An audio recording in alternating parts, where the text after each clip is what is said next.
करुणा करा दयाळा, तुमचा अनुग्रह लादलो पावन झालो चराचरी. जयांचे केली स्मरण होय सकळ विद्यांचे अधिकरण, ते चिवंतो श्री चरण श्री गुरूंचे ते नमस्कारो आता. आता अभिनव वाग विलासिनी जय चातुर्यार्थ कला कामिनी, ते श्री शारदा विश्वमोहिनी नमिली मिया. मस्तक माझे पायावरी या वागकरी संतांच्या. गीता गीता गीता वाचे जे म्हणती, नाही पुनरावृत्ती तया नरा. नित्य नेम वाचे वदताक्षरे, भव सिंधू तरे अर्धक्षणी. प्रस्तुत प्राप्त प्रसंगी कीर्तन सेवेसाठी घेतलेला अभंग पैठण निवासी शांती ब्रह्म एकनाथ महाराज यांचा गीतेचं महत्व प्रतिपादन करणारा अभंग आहे. अभंगावर चिंतन करण्या अगोदर थोडासा परिहार असा. Time and tide waits for none. वेळेच्या आधी आणि भाग्यापेक्षा जास्त माणसाला काहीच भेटू शकत नाही. मी माझं महत् भाग्य मानते की आपल्या आनंदवाडी ग्रामस्थांनी आजचे कीर्तन पुष्प माझ्याकडे सोपवलं, कारण आजचं कीर्तन पुष्प म्हणजे सर्वसाधारण नाही. आज मोक्षदा एकादशी आहे आणि विशेष म्हणजे आज गीता जयंती सुद्धा आहे. आणि अशा विशेष महापर्वातलं हे कीर्तन पुष्प माझ्याकडे सोपवलं. या कीर्तन सेवेसाठी उपस्थित उत्कृष्ट गायक मंडळी आहेत. त्यामध्ये सर्वप्रथमतः मुठाळे मामांची मुलगी आहे की दिदीच्या वडिलांनी आमच्या बंडुबुवांची म्हणजे माझे सासरे भजन सम्राट बंडुबुवा गोळेगावकर यांची आयुष्यभर सेवा केली आणि त्या सेवेचं पुण्य आज त्या कुटुंबाला मिळालं. दिदीचे वडील सुद्धा छान गातात, दिदी सुद्धा छान गाते, दिदीची बहीण सुद्धा छान गाते आणि दिदीचा भाऊ सुद्धा उत्कृष्ट पखवाद वादक आहे. त्यामुळे या संपूर्ण परिवाराचे मानावे तितके कोटी कोटी धन्यवाद. तसेच बाकीचे सगळे आहेतच हे दादा, पण त्यानंतर इकडे आपले आमच्याच कॉलनीतील वैभव गणेश दादा सुरंग आहेत, दादांचे आभार मानते. तसेच भागवत दादा आहेत, दादाचेही आभार मानते. शिवाजी महाराज आहेत, शिवाजी महाराजांचे आभार मानते. आपले मामा आहेत मामांचे आभार मानते. आमच्याच कॉलनीचं वैभव, आमच्या कॉलनीमध्ये महाराज मंडळी कमी नाहीत, गायक आहेत, वादक आहेत, कीर्तनकार आहेत, कमी नाहीतच.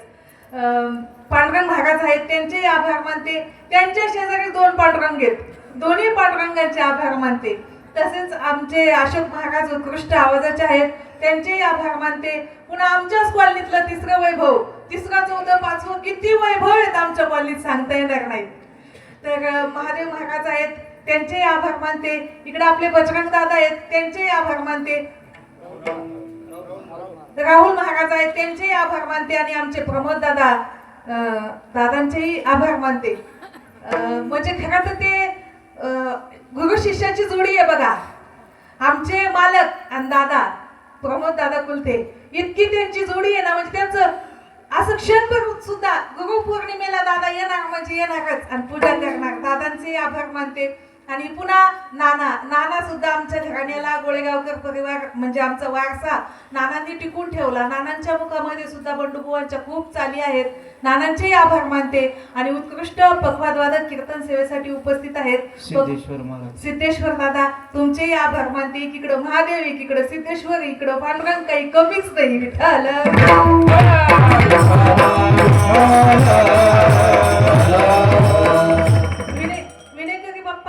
बाप्पाचेही आभार मानते. आणि सगळ्या महिला भगिनी जास्त दिसत आहेत उपस्थित, इकडं पुरुष वर्ग, सगळ्यांचे आभार मानते, सगळ्यांचे. आणि सेवेकडे वळते.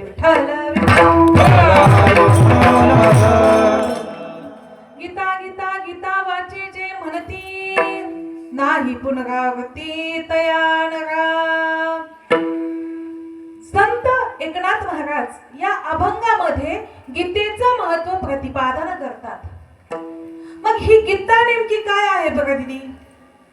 एखाद्या मुलीचं नाव आहे, बोला, गीता नेमकी काय आहे अशी? एखाद्या मुलीचं नाव आहे, एखाद्या पर्वताचं नाव आहे. नेमकं गीता म्हणजे नेमकं आहे काय?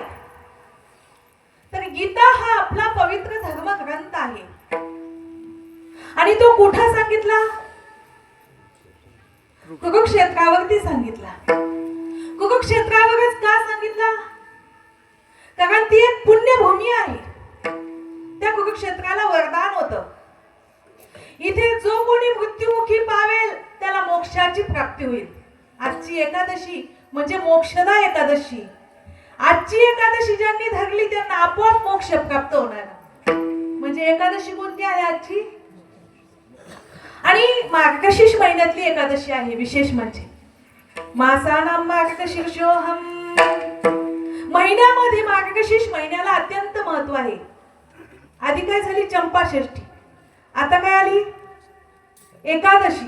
एकादशीच्या नंतर दत्त जयंती. म्हणजे सगळे देवदेव कोणत्या महिन्यात येतात?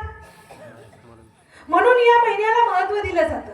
आणि आजच्या एकादशीचं महत्व असं आहे की आजच्या एकादशीच्या दिवशी भगवान श्रीकृष्णांनी अर्जुनाला गीता सांगण्यास सुरुवात केली.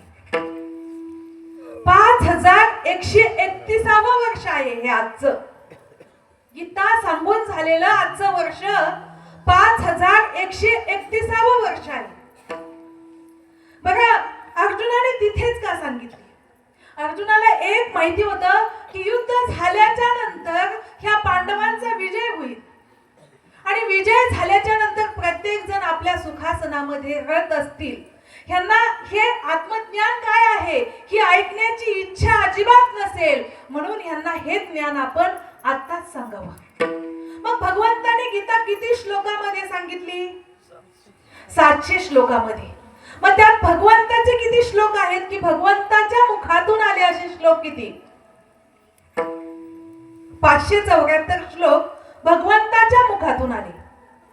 एक श्लोक धृतराष्ट्राच्या मुखातून, 40 श्लोक संजयाच्या मुखातून. बाकी किती राहिले? 85 श्लोक अर्जुनाच्या मुखातून. बघा, या गीतेची सुरुवात कुणाच्या मुखातून झाली? गीतेचा पहिला श्लोक धृतराष्ट्र उवाच धर्मक्षेत्रे कुरुक्षेत्रे समवेतायुत्सवः मामकाः पांडवाश्चैव किम कुर्वत संजय. मग हा जो पहिला श्लोक आहे तो धृतराष्ट्राच्या मुखातूनच का घेतला? पवित्र अशी धर्मगीता आपली, मग तिच्या श्लोकाची सुरुवात कुणाच्या मुखातून व्हायला पाहिजे होती? एकतर भगवान श्रीकृष्ण, एकतर अर्जुन किंवा एकतर संजय. मग त्या धृतराष्ट्र जो आंधळा आहे, आंधळा असून जो पापी सुद्धा आहे, अशा पापी व्यक्तीच्या मुखातून गीतेची सुरुवात का झाली? का झाली असावी? धृतराष्ट्र हा आंधळा आहे, पण तो आंधळा असून सुद्धा त्याच्याकडे नॉलेज जास्त आहे. नॉलेज आंधळ्या व्यक्तीकडे जास्त ज्ञान असतं. डोळसापेक्षा आंधळा जास्त हुशार असतं. असतं की नाही? आंधळा हुशार की डोळस हुशार? आंधळा हुशार. डोळसापेक्षाही आंधळ्याकडे चिकित्सा बुद्धी जास्त असते. तुम्ही म्हणाल कस काय? एक आंधळ वाटेने जाऊ लागलं, दुसरं त्याला डोळस वाटेने सायकलवर चाललं होतं.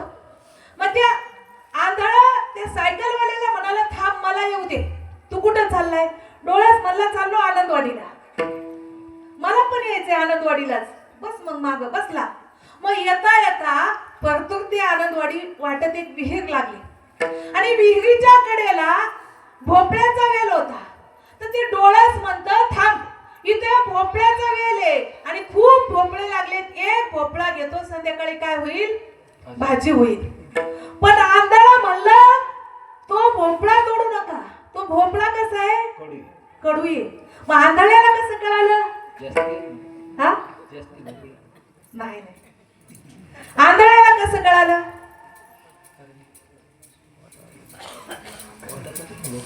आंधळ्याला तर दिसत नाही, जास्त येते. कसं आंधळ्याला दिसत? हा, बघ, लय लागलेत. पण ते आंधळ्याला कडू आहेत हे कशावर कळालं?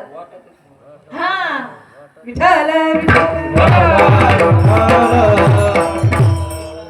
आंधळ्याची बुद्धी चिकित्सक आहे, जास्ती आहे म्हणून नाही. वाटाच्या कडेला भोपळे, वाटाच्या कडेला आंब्याचे झाड असू द्या, लोक आंबे ठेवतील ठेवतील?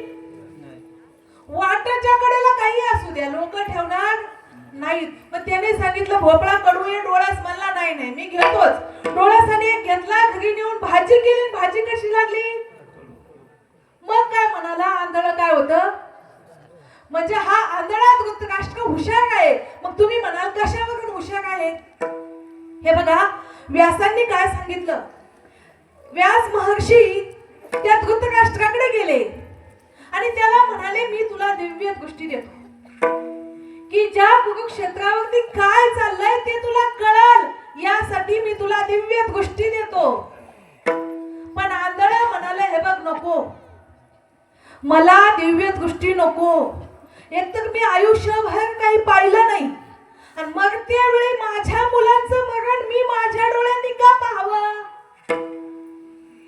मग तुला दिव्य दृष्टी द्यायचीच असेल तर माझा हा शिष्य संजय आहे, त्या संजयाला तू दिव्य दृष्टी तुम्ही द्या. आता मला एक सांगा, एका आंधळ्याची सेवा कोणी केली? संजयाने केली. आंधळ्याची सेवा जर केली तर त्याला दिव्य दृष्टी प्राप्त झाली. जर एखाद्या ज्ञानी महात्म्याची सेवा केली तर काय प्राप्त होणार नाही? आंधळ्याची सेवा केल्याच्या नंतर त्या संजयाला अशी दिव्य दृष्टी प्राप्त झाली की त्याला मागे काय होणार, पुढे काय होणार, तिकडे काय चाललंय, कोणाच्या मनात काय चाललंय हे सुद्धा त्याला कळत होतं आणि आता काय होणार हे सुद्धा कळत होतं. अशी दिव्य दृष्टी संजयाला प्राप्त झाली. आणि मग तो संजय अधून मधून ते गीतेचं ज्ञान कुणाला सांगायचा? धृतराष्ट्राला सांगायचा. पण धृतराष्ट्र काय म्हणायचा, हे संजय तुझं गीता ज्ञान मला सांगू नको, तर काय सांग, माझी मुलं आणि पंडूची मुलं, काय म्हणतो बघा, माझी मुलं आणि चुलत भावाच्या मुलांना काय म्हणतो, पंडूची मुलं, त्यांचं काय चाललंय ते तू मला सांग, मला गीता सांगू नको. म्हणजे जी पापी व्यक्ती आहे ती गीता ऐकण्याची अधिकारी सुद्धा, ज्याच्याकडे पाप आहे तो गीता वाचू शकत नाही, गीता ऐकू शकत नाही. धृतराष्ट्र पापी होता, त्यामुळे तो म्हणतो मला गीता सांगू नको, तर माझ्या आणि पंडूच्या मुलांचं काय चाललंय ते तू मला सांग. अशी 700 श्लोकामध्ये गीता सांगण्यात आली. पण ही गीता संस्कृत मध्ये होती, सामान्य माणसांना ही गीता कळत नव्हती. आणि मग ज्ञानोबरायांचा अवतार झाला आणि ज्ञानोबरायांनी त्या गीतेला अलंकार घातला. अलंकार, संस्कृत मध्ये असणारी गीता ज्ञानोबरायांनी प्राकृत मध्ये केली.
ज्ञान दृष्टी केली से मराठी ज्ञानदेवी. ज्ञानोबरायांनी मराठीमध्ये केली, कारण संस्कृत सामान्य लोकांना कळत नव्हतं. ज्ञानोबरायांनी त्या गीतेला अलंकार चढवला. ती गीता 56 भाषेमध्ये केली. किती? 56 भाषेचा भवा नवी नाव उभारली. 56 भाषेमध्ये ती नाव उभारली. जशी एखादी बाई नक्की असू द्या, कशी असू द्या, पण तिला अलंकार घातले मग ती कशी दिसती? लग्नाच्या दिवशी कोणतीही नवरी कशी दिसते? मग गीता अगोदरच छान. ज्ञानोबरायांनी तिला काय केला? अलंकार चढवला. अलंकार ज्ञानेश्वरी लिहिली. गीतेची टीका म्हणजे काय?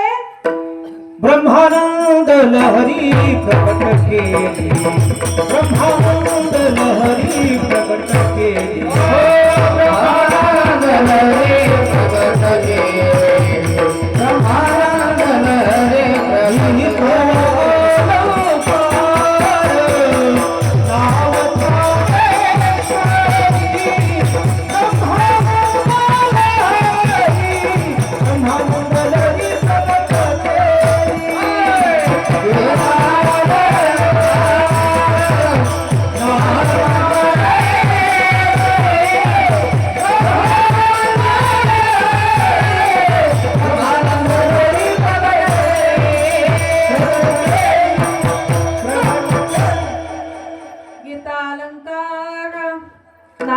ज्ञानेश्वरी ब्रह्मानंद लहरी प्रगट केली. गीतेला अलंकार चढवला आणि ज्ञानोबरायांनी ज्ञानेश्वरी लिहिली. ज्ञानेश्वरी अशी आहे पहा. या ज्ञानेश्वरीचं वैभव म्हणजे ज्ञानेश्वरी संपूर्ण धर्माचं माहेर आहे. सकळ धर्माचे माहेर, सज्जनांचे जिव्हार, लावण्य रत्न भांडार शारदेचे. सरस्वतीच्या अंगावरील जे रत्न आहेत, अलंकार आहेत, त्या अलंकाराचा ठेवा म्हणजे ज्ञानेश्वरी आहे. ज्ञानेश्वरी हा सामान्य ग्रंथ नाहीये. पहा, तुम्ही एखाद्या बाईकडे बघा, ती बाई पटकन अंग झाकून घेते. झाकते की नाही? एखादा पुरुष एखाद्या बाईकडे बघू द्या, ती बाई पटकन अंग झाकते, पण त्या बाईचं लेकरू तिच्या जवळ येऊ द्या, ती बाई काय करते? लेकराला स्तनपान करते. तसंच ज्ञानेश्वरी ही आई आहे. आई, मला खूपच येतंय, माझ्यासारखा ज्ञानी दुसरा कोणीच नाही, मला त्या ज्ञानेश्वरीची गरज नाही, मी विद्वान आहे, अभ्यासू आहे, असं जो कोणी समजून ज्ञानेश्वरी वाचील त्याला काहीच समजणार नाही. पण ज्ञानेश्वरी माझी माय आहे. ज्ञानबाई माझी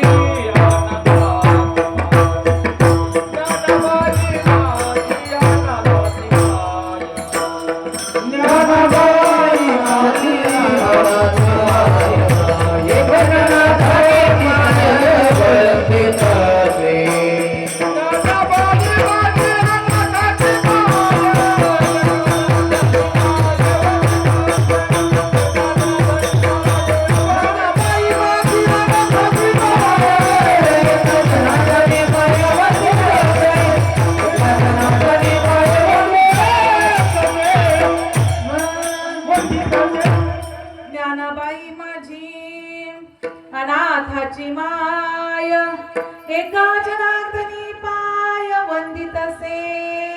या ज्ञानेश्वरीला माय म्हणलं. माय ज्ञानेश्वरीला आई म्हणा, आणि मी तुझा लेकरू आहे असं समजून त्या ज्ञानेश्वरीच्या जवळ जा, ती आपल्याला दुग्धपान करेल.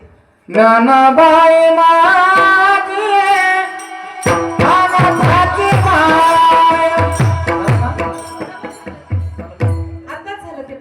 ज्ञानाबाई माझी अनाथाची माय, एका जनार्दनी पाय वंदित असे. इथे तुम्हाला हे प्रमाण येत होतं. ज्ञानेश्वरीला माय म्हटलेले. माय ज्ञानेश्वरीला ज्ञानेश्वरी. हा हा हा ते हे माय ज्ञानेश्वरी प्रसवली. हा, ज्ञानेश्वरीला आई म्हटलेले. आई ते हे माय ज्ञानेश्वरी, हे प्रमाण इथे येत होतं. आता ते डबल होऊ लागलं. विठ्ठल विठ्ठल. तर गीतेची टीका म्हणजे ज्ञानेश्वरी. ज्यावेळी ही गीता सामान्य लोकांना कळत नव्हती त्यावेळी ज्ञानोबा अवतार झाला. आणि एका आईला जेव्हा जेवणासाठी पंक्तीत बोलवलं जातं एका आईला, त्यावेळी ती आई एकटी जेवते का? एकटी जेवते का? नाही. आणि जरी एकटी जेवली तरी आपल्या पदरामध्ये काय घेऊन येते? कुणासाठी आणते? लेकरासाठी आणते. ज्ञानोबा काय म्हणतात, सहज ब्रह्मरसाचे पारणे केले अर्जुना लागी नारायणे, तेची अवसरे पाहुणे पातलो आम्ही. अर्जुनासाठी ब्रह्मरसाचं पारणं केलं होतं आणि त्यावेळेस आम्ही पाहुणे म्हणून गेलो. मग आता अर्जुनाच्या पंक्तीत बसलेला आम्हाला पण देव काय आज तुझंपणा करत नाही, देवाने आम्हाला पण वाढलं आणि त्यातलंच आम्ही थोडं फार तुमच्यासाठी घेऊन आलो. म्हणून ज्ञानोबांना कोणती पदवी दिली? माऊली. ज्ञानोबांना माऊली म्हणतात. जगाची माऊली आहेत ज्ञानोबा. कारण ते सगळ्यांसाठी घेऊन आले. कारण गीता सगळ्यांना समजत होती का? नाही. पण ज्ञानोबा माऊली झाले. माऊली संपूर्ण जगाची माऊली. हे बघा, आषाढी यात्रेमध्ये कोट्यावधी करोडपती पैशावाले येतात. येतात की नाही?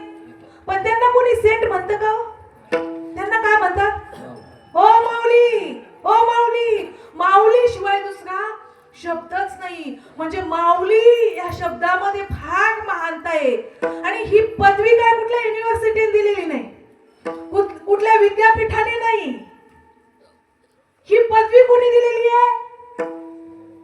संपूर्ण समाजाने माऊली ही पदवी दिली. आता आपण लावतो ह बाप, अजून काय काय काय काय पदवी आपण स्वतःहून लावतो. भजन सम्राट, गुरुवर्य, कीर्तन केसरी, तिथे तसले इतक्या नाही माहिती मला. प्रसिद्ध कीर्तन. हो, म्हणजे ह्या पदव्या स्वतःहून लावल्या. स्वतःहून पदव्या लावलेल्या अलग आणि समाजाने दिलेली पदवी अलग. ही कुठल्या विद्यापीठात भेटत नाही, कुठल्याही विद्यापीठात नाही, कुठल्याच. ही माऊली ही पदवी ज्ञानोबांना समाजाने दिली का? तर ज्ञानोबा ही अनाथाची माय, साधकांचे मायबाप आहे. ज्ञानोबा म्हणजे ज्ञानियांचे राजे. ज्ञानोबांचं संपूर्ण संतांनी तोंड भरून कौतुक केलं. ज्ञानोबांना जनाबाई म्हणतात ज्ञानाचा सागर. तुकोबा म्हणतात ज्ञानियांचा राजा. म्हणती ज्ञानदेव. ज्ञानोबांचं संपूर्ण संतांनी का वर्णन केलं? कारण ज्ञानोबा असे आहेत की गीता हा ग्रंथ कोणी वाचणं सुद्धा अवघड आहे. परंतु गीतेवरती टीका अशी केली की ज्याला नाही कळत, पुन्हा नुसती टीका नाही केली. ज्ञानोबांनी शेवटी पसायदान मागितलं. गीता लिहून झाली. ज्ञानोबा म्हणतात रिकामे तोंड करू गेले बडबड की गीता ऐसे गोड आतुडले. रिकाम्या तोंडानं सहज बडबड केली आणि गीता नावाचा ग्रंथ म्हणजे ज्ञानेश्वरी तयार झाली. आणि तो ग्रंथ कुणासमोर ठेवला? आपले गुरु, आपले थोरले बंधू निवृत्तीनाथांसमोर ठेवला. आणि निवृत्तीनाथ म्हणतात ज्ञानदेव आज तुम्ही काहीतरी मागा, आज तुम्ही काहीतरी मागा. ज्ञानोबा काय म्हणतात देणार? हो देणार. मागा, तुम्ही काहीतरी मागा. मग ज्ञानोबांनी काय मागावं?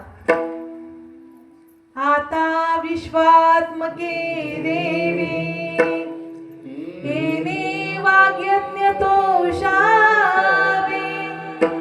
तोषोनी मजल्यावे पसायदाने.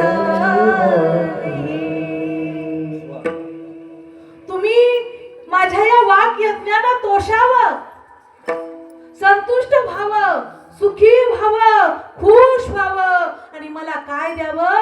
प्रसाद द्यावा. प्रसाद. कोणता प्रसाद मागितला? जे खळांची सा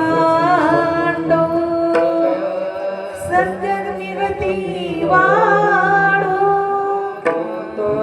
परस्परे पडो मैत्र जीवांचे. कोण म्हणतं राष्ट्रीय एकात्मता आत्ता लागू झाली? मावशी, कुकुवाल्या मावशी जागेत का? राष्ट्रीय एकात्मता 750 वर्षापूर्वी, हे बघा, झोपताना लय चापटक असतो, लय हुशार असतो, स्वतः झोपतो आणि आपण म्हणलं जागे व्हा, मग ते याच्या त्याच्या कोप करतो. काय त्याला वाटत मी जागाच होतो, याला म्हणलंय म्हणजे आपण म्हणलो त्यांनाच असतो, पण ते इकडं तिकडं बघत. कसं माणूस पडला ना सायकल बघून, किती महाग लागला ते बघत नाही. आपल्याला कोणी बघितलं का?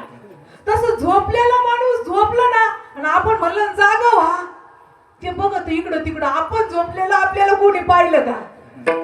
तुम्हाला झोपलेला तुमचं शेजारी कोणीच पाहणार नाही, कारण ते चित्त देऊन कीर्तन ऐकतंय. पण मी तुमच्याकडे नक्कीच पाहणार कोण चित्त देऊन ऐकत आहे, कोण नाही ऐकत. कारण तुम्हाला भरपूर कीर्तन त्या भेटतील, भरपूर. पण या गीतेचं महत्व, गीता काय आहे हे सांगणारे कीर्तनकार कमी भेटतील. म्हणून हे बघा, ज्ञानोबरायांनी सुद्धा अर्जुनाला उपदेश केला. हे अर्जुना, हे गीता ज्ञान मी तुलाच का सांगतोय? अहो अर्जुनाची ये पांती परिसनयाची ही योग्य होती, तीही कृपा करुणी संती अवधान द्यावे. ज्ञानोबा म्हणतात, अर्जुनाच्या पंक्तीत बसण्याच्या लायक, अर्जुनाच्या पंक्तीत बसण्याच्या लायक जे जे आहेत त्यांनी अवधान द्या, लक्ष द्या. तरी अवधान एकले दिजे, मग सर्व सुखासी पात्र होईजे.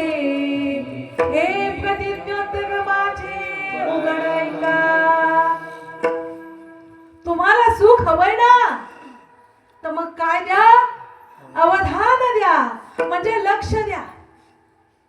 मग देव सुद्धा हुशार होता. देवाने अर्जुनालाच गीता का सांगितली? कारण अर्जुनाकडे ते गुण होते. अर्जुनाचे मल, विक्षेप आणि अज्ञानाचं आवरण हे 3 गुण निघून गेलेले होते.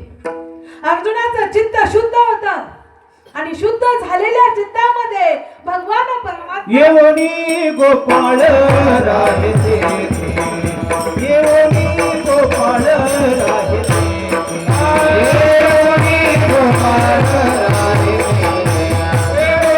गोपाळ राहते, करारे गोपाळ येवनी गोपाळ राहते, येवनी गोपाळ राहते,